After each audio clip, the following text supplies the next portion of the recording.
ठीक आहे म्हणजे काय दाखवेल प्रूव्ह करून थोड्या काळ.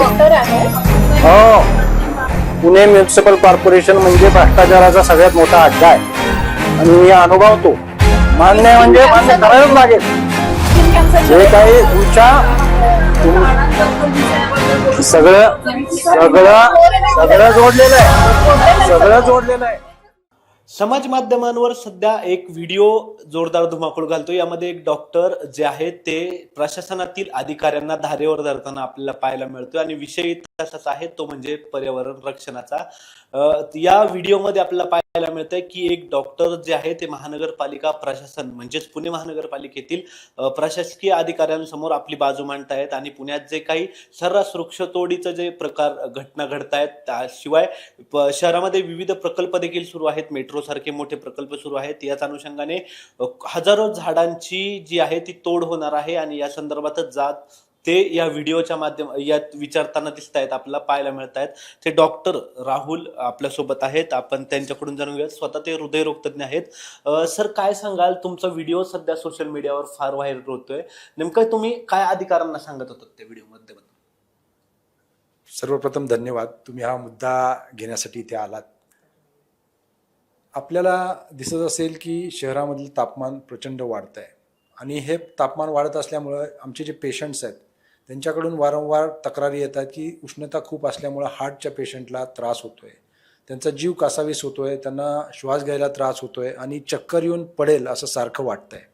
मग ही घटना आणि जी काही गोष्टी घडत आहेत ते बाकीच्या लोकांना माहिती नाही आहेत आणि एक डॉक्टर म्हणून मी माझं समाजाप्रती कर्तव्य समजतो की आपले जे पेशंट्स आहेत त्यांना जो त्रास होतो आहे आणि तो वातावरणाच्या बदलामुळे होतो आहे, तर हे समाजासमोर आणणं फार महत्त्वाचं आहे.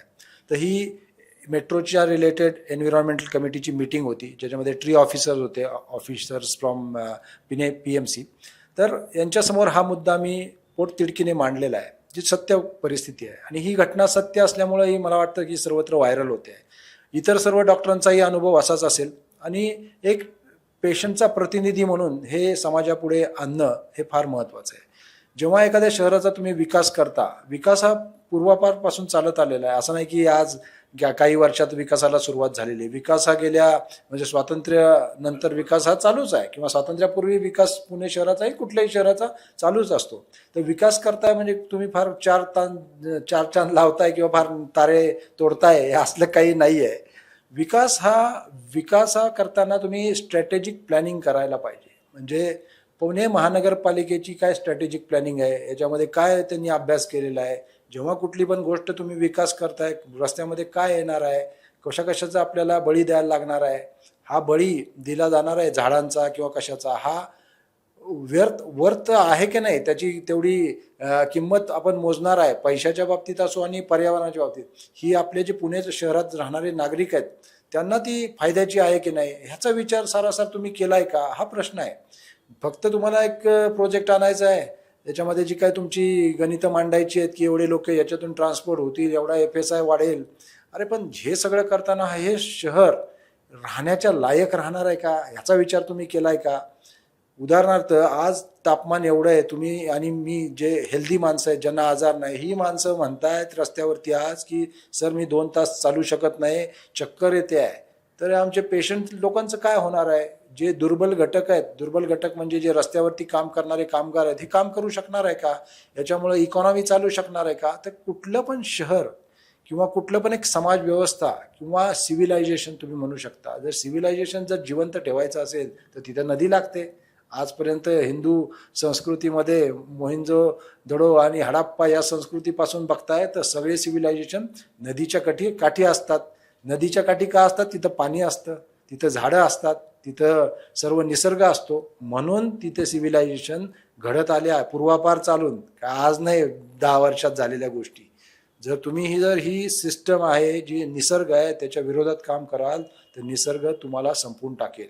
करोनामध्ये हे तुम्ही सर्वांनी बघितलं. तुम्ही जे काही मस्ती केली मनुष्य समाजाने, जातीनं मनुष्याच्या, त्याच्यामुळे करोना आला. याच्या पुढेही असे आजार येणार आहेत.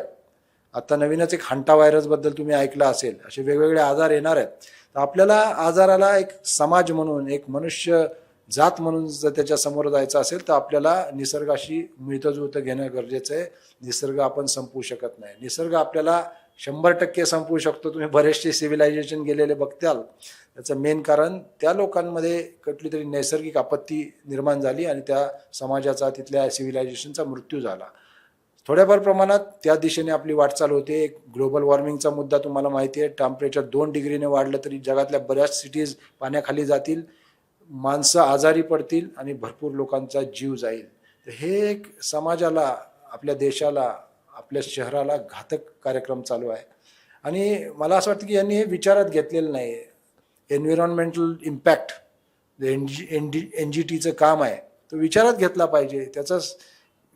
त्याचा व्यवस्थित अभ्यास न करता तुम्ही विकास करू शकत नाही. हेच मला त्या मीटिंगमध्ये सांगायचं होतं. आणि मी हा मुद्दा मांडलेला आहे, सर्व समाजाला तो पटलेला आहे. आणि ही व्हायरल क्लिप होण्याचं कारण जे मुद्दे मी मांडलेत ते अगदी अत्यंत रास्त आहेत, लोकांना माहिती आहे, पण लोक त्याच्या विरोधात बोलत नाहीत किंवा तो विषय घेत नाहीत. कारण कदाचित प्रशासनही झोपलेलं असेल, त्यांच्याही अंगात ताकद नसेल, त्यांनी डोकी घाण ठेवली असतील. ते प्रशासन जर डोकं घाण ठेवत असेल तर आम्ही करणार काय? तुम्ही त्या ज्यावेळेस त्या मीटिंगमध्ये ज्यावेळेस तुम्ही त्या अधिकाऱ्यांशी बोलतात, संबंधित अधिकाऱ्यांशी, तेव्हा तुम्ही फार अग्रेसिव्ह झाला होता. अर्थात निसर्गाबद्दलची तुमची तळमळ असावी. मात्र विकास आणि हा जो मुद्दा आहे पर्यावरण रक्षणाचा, तो एकत्रित कसा नेमका साधता येईल? बघा, विकास एक बाजूला ठेवा आणि पर्यावरण एका बाजूला ठेवा. पर्यावरण खराब झालं तर आपल्या मनुष्य जातीवरती काय परिणाम होतील याच्याबद्दल मी तुम्हाला सांगतो. झाड हे एक नैसर्गिक एक यंत्रणा आहे, नैसर्गिक यंत्रणा आहे, ज्याच्यामुळे पर्यावरण मेंटेन होतं. एक नॅचरल कूलिंग सिस्टम आहे, नैसर्गिक शहराला किंवा पृथ्वीला कूल ठेवणारी गोष्ट आहे ना. झाड काय करतं की सूर्यप्रकाश जो येतो तो ॲब्झॉर्ब करतं आणि आपल्याला छाया देतं. छाया म्हणजे सावली. सावलीमुळं काय होतं, पृथ्वी थंड राहते. झाड काय करतं, कार्बन डायऑक्साईड ॲब्झॉर्ब करतं, घेतं पोटात आणि ऑक्सिजन रिलीज करतं. त्याच्यामुळं काय होतं, ऑक्सिजन मिळतं. आता आपल्याला जर जगायचं असेल कुठल्याही प्राण्याला, मनुष्याला, तर तिथं काय पाहिजे, ऑक्सिजन पाहिजे, टेम्परेचर योग्य पाहिजे, तरच ती सिव्हिलायझेशन समाज तिथं जगू शकतो. तर तुम्ही झाडांचं प्रमाण कमी केलं, जे गेल्या काही वर्षांमध्ये अख्ख्या भारतामध्ये होतं आहे, कारणं काही असो, आणि याच्यात राजकारण आणायचं नाही आपल्याला, तर कारणं काही असो, जे झाडांची संख्या कमी होते त्याच्यामुळं वॉर्मिंग खूप होत चाललेलं आहे. आणि पुणे शहरातही तेच होतं आहे. तर झाडं काय करतात, ऑक्सिजन देतात. आणि त्याच्यामुळं हे जे AQI तुम्ही ऐकलं असेल, AQI शब्द, एअर क्वालिटी इंडेक्स, पुण्यामध्ये 300 ते 500च्या दरम्यान AQI राहतो आहे. वाहनांची संख्या वाढलेली आहे, वाहनाच्या जे धूर येतात त्याच्यामुळे काय होतं, श्वसनाला त्रास होतो आहे. तर झाडं कमी केली तर हा श्वसनाचा त्रास वाढणार आहे. तर तुम्ही बघताय की ॲस्थमाचे रुग्ण वाढत आहेत, लंग प्रॉब्लेम, COPDचे रुग्ण वाढत आहेत, लंग कॅन्सरचे रुग्ण वाढत आहेत. म्हणजे काय, ही जी हवा, दुष्परिणाम झालेली हवा आहे, दूषित हवा आहे, त्याच्यामुळं पेशंट वाढत आहेत. तुम्ही जर पुण्या सोडून जर पुण्याच्या बाहेर 100-200 किलोमीटर जिथे हवा स्वच्छ आहे तिथं घेऊन श्वास घेतला तर तुम्हाला नक्कीच पुण्यातला श्वास किंवा दिल्लीतला श्वास आणि बाहेरचा श्वास लगेच फरक जाणवतो. याचा अर्थ हवेमध्ये प्रॉब्लेम आहे. हवा खराब झाली झाडं नसल्यामुळे तर माणसाला फुफ्फुसाचे आजार होणार आहेत, कॅन्सर्स होणार आहेत. तसंच हवा जर शुद्ध असेल तर हार्टसाठी फायदा आहे. हार्टला ऑक्सिजन मिळाला, हार्ट चांगलं काम करणार आहे. नाही तर काय होतं, हार्ट फेल होतं आहे. आणि ही प्रक्रिया ही अत्यंत स्लो आहे. अत्यंत स्लो असल्यामुळे ती काय होते, तुम्हाला जाणवत नाही.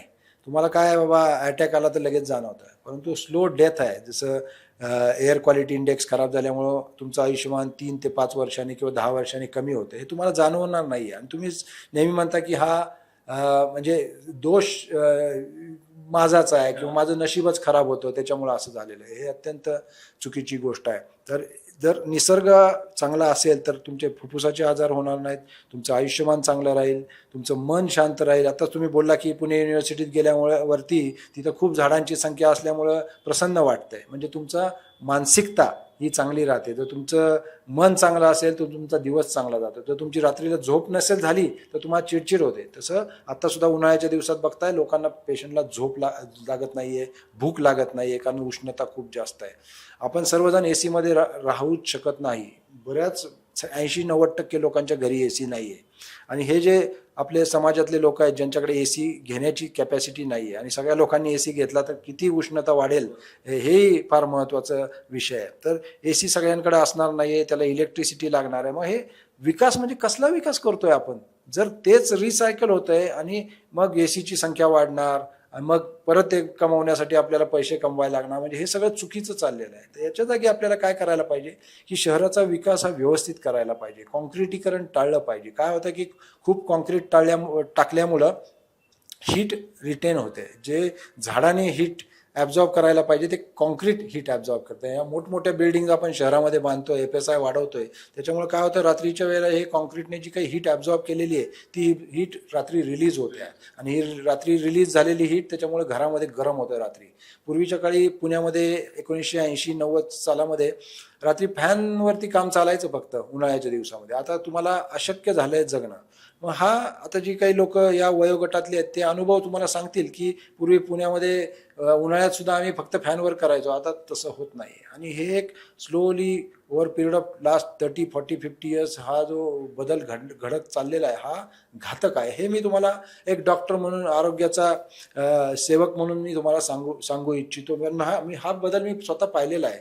मी 1990 पासून वैद्यकीय क्षेत्रामध्ये काम करतोय, हॉस्पिटलमध्ये काम करतोय. मला एक 30-35 वर्षाचा हॉस्पिटलचा अनुभव आहे आणि हे मी स्वतःच्या डोळ्याने पाहतोय. त्यामुळे तुम्हाला हे खोटा आहे किंवा ग्लोबल वॉर्मिंग होतच नाही किंवा शहर गरम होतच नाही असं तुम्ही म्हणू शकत नाही. सर, यालाच जोडून एक शेवटचा प्रश्न की आपण जसं पाहिलं आता भविष्य काळात विकास होणार आहे, कारण होतोयच आणि अजून मोठमोठे प्रोजेक्ट येतील. सध्या रिंग रोडचं देखील पुणे परिसरात काम सुरू आहे, किंवा एअरपोर्टचं काम सुरू होईल, किंवा मेट्रोचं देखील आता जे वाइंडिंग सुरू आहे सध्या, तर ते देखील कामं पूर्ण होतील. मग असा विकास सुरू असताना निसर्गाशी साधर्म्य नेमकं तुमच्या अँगलने कसं साधलं पाहिजे, काय तुम्हाला वाटतं? रिंग रोड ही चांगली संकल्पना आहे आणि रिंग रोड झालाच पाहिजे. एअरपोर्ट आपल्याला गरजेचं आहे, पुण्याला फार एअरपोर्टची गरज आहे, एअरपोर्ट झालाच पाहिजे. नंतर तुम्हाला मेट्रोची गरज आहे, मेट्रो झालीच पाहिजे. त्याच्याबद्दल काही दुमत किंवा वाद नाही आहे. प्रश्न असा आहे की हा विकास करताना आपण त्याचा एन्व्हायरमेंटवरती इम्पॅक्ट काय होणार आहे. तुम्ही FSI एवढा वाढवत चालला आहे, मोठमोठ्या बिल्डिंग पुण्यात करत चालला आहे, रस्ते मात्र तुमचे फारच छोटे आहेत. म्हणजे रोज रस्त्यांवरती भांडणं, मारामाऱ्या होतात. जेव्हा पाणी पडतं, पाऊस येतो, सगळे रस्ते तुंबतात. कसला विकासाची गोष्ट करताय तुम्ही? जर एवढे भारी असते तर विकास असा झालाच नसता. म्हणजे याचा अर्थ तुमच्या थिंकिंगमध्ये, स्ट्रॅटेजीमध्ये फॉल्ट आहे. रोज लोक पेशंट जेव्हा भांडतात रस्त्यावर त्यांचं BP वाढतंय, त्याच्यामुळे हार्ट अटॅक येत आहेत, त्याच्यामुळे त्यांचं आयुष्यमान खराब होत आहे, मानसिक ताणतणाव वाढतोय. म्हणजे थोडक्यात मनुष्य जातीवरती त्याचा दुष्परिणाम होत चाललेला आहे. म्हणजे जे प्रशासन आहे, प्रशासन म्हणजे एक व्यक्ती नाही आहे, जी यंत्रणा आहे ती फॉल्टी आहे. त्यांच्यामध्ये विकास करण्यासाठी जे काही करायला पाहिजे त्याचं स्ट्रॅटेजिक प्लॅनिंग नाही. मी वॉशिंग्टनमध्ये राहिलो आहे, मी न्यूयॉर्क मॅनहॅटनमध्ये राहिलो आहे, मी लंडनमध्ये राहिलो आहे, मी बऱ्याचशा जगातल्या मेजर सिटीजला व्हिजिट केलेलं आहे. परंतु ही जी पुण्याचा विकास करण्याची पद्धत आहे ती अत्यंत चुकीची आहे. आणि जर हा व्हिडिओ पाहिला तर हा पण व्हिडिओ लोक शेअर करतील, कारण इथं डिझास्टर झालेलं आहे. म्हणजे पुण्यात राहणं म्हणजे नको नको असं म्हणतात लोक, आणि लोक विचार करतात मी पुणे सोडून जावं. जर तुमचं प्रशासन जर अशा पद्धतीनं जर विकास करत असेल तर तुमचा विकास हा फेल आहे आणि तुम्ही सुद्धा याच्यामध्ये फेल आहे. तुम्ही असले जर विकास करायचे असेल तर येऊ नका विकास करायला, असं माझं प्रशासनाला म्हणणं आहे. या संदर्भात सगळ्या प्रश्नांना घेऊन तुम्ही आयुक्त किंवा प्रशासनातील काही मुख्य अधिकाऱ्यांना भेटणार आहात का? आता माझा व्हिडिओ तर लोकांनी आणि प्रशासनाने पाहिलाच असेल. एवढं बोलून सुद्धा त्यांना जर जाग येत नसेल तर कदाचित त्यांच्या डोक्याला अर्थ नाही असं मी म्हणेल. आणि मी वस्तुस्थिती सांगतोय, मी रियालिटी सांगतोय. प्रशासनाला भेटतो आम्ही आणि भेटणार आहे आयुक्तांना. नेहमीच भेटत आलो आहे मी वेगवेगळ्या अधिकाऱ्यांना. आणि जेव्हा आम्ही बोलतो तर ते तुम्ही सिरियसली घेतलं पाहिजे ना. आम्ही काय गंमत थोडीच करतोय तुमच्याबरोबर. आम्ही इथं राहतोय, आम्ही म्हणजे व्यक्ती, आम्ही म्हणजे समाज, आम्ही म्हणजे ही सर्व लोक. आणि मी एक समाजातला घटक म्हणून बोलतोय. भले मी कुठल्या पॉलिटिकल पार्टीचा लीडर नाही आहे, पण एक समाजातला काम करणारा आरोग्य सेवक म्हणून मी बोलतोय, डॉक्टर म्हणून बोलतोय आणि एक समाजाच्या वतीनं बोलतोय. तुम्ही याला गांभीर्याने घ्या. हे काय कुठल्या सरकारकडून आलं किंवा एखाद्या पॉवरफुल व्यक्तीकडून आलं हेच आम्ही मानणार, हे अत्यंत चुकीचं आहे. जर आम्ही खरं बोलतोय तर प्रशासनाने त्याची नोंद घेतली पाहिजे. प्रशासनाने मॉडिफाय केले पाहिजे डिझाईन्स. प्रशासनाने गोष्टी करताना विचार केला पाहिजे. तुम्ही जर करणार नाही तर ते बॅकफायर होणार आहे आणि त्याचा दुष्परिणाम. आणि मग परत सगळं तोडायचं. जसं आता BRT तोडली. तुम्ही BRT 6,000 कोटी खर्च केले. BRT तो आमचा पैसा होता तो. तुम्हाला तेव्हा स्ट्रॅटेजिक प्लॅनिंग नव्हतं का? तुम्ही युनिव्हर्सिटीचे पूल बांधताय, जो पूल 10-20 वर्षापूर्वी बांधला तो तोडताय. काय तुमचं अक्कल काय चालते तुमची? तुम्हाला कळत नव्हतं का? शहराचा विकास काय तुम्ही 10-20 वर्षाच्या टार्गेटने करताय का?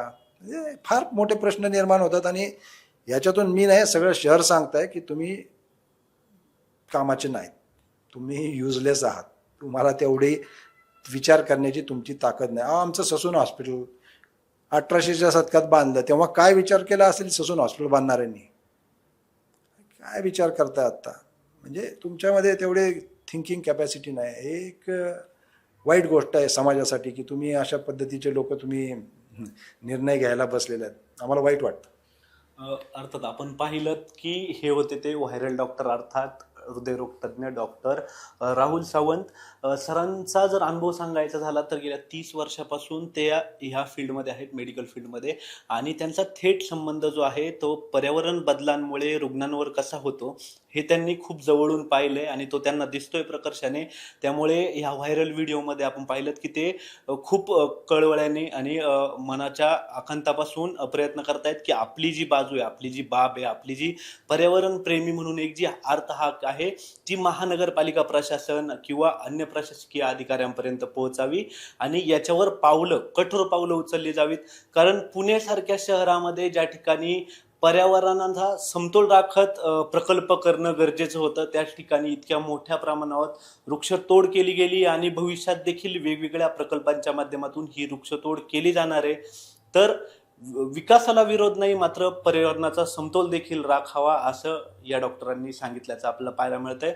आता या सर्व संबंधी प्रशासन नेमकं काय कारवाई करतं किंवा काय कठोर पावलं उचलतं, काय प्लॅनिंग करतं हे पाहणं महत्त्वाचं ठरणार आहे.